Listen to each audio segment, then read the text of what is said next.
Saat ini, sudah menjadi tren tersendiri di kalangan pecinta tanaman tabulam pot atau menanam buah dalam pot. Tabulam pot ini menjadi solusi tersendiri bagi penghobi tanaman yang memiliki keterbatasan lahan.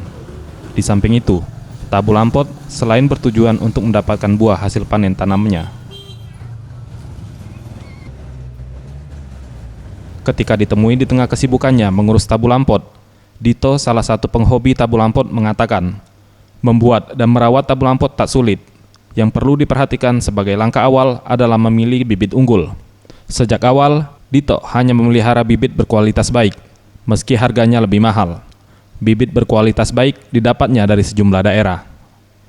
Bibit favoritnya adalah mangga dan kelengkeng, varietas baru yang masih eksklusif.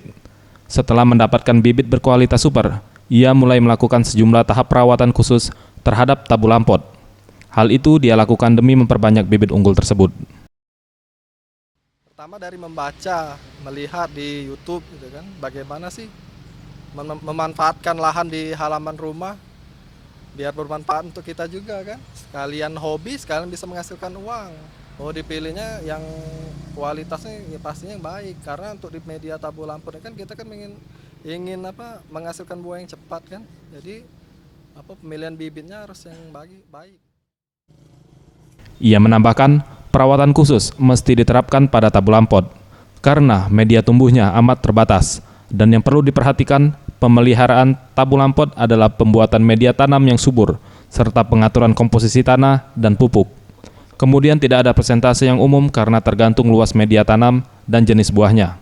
Untuk harga jualnya sendiri, berkisar antara 400.000 hingga jutaan rupiah per bibit buah. Septian Rizky, Sriwijaya TV.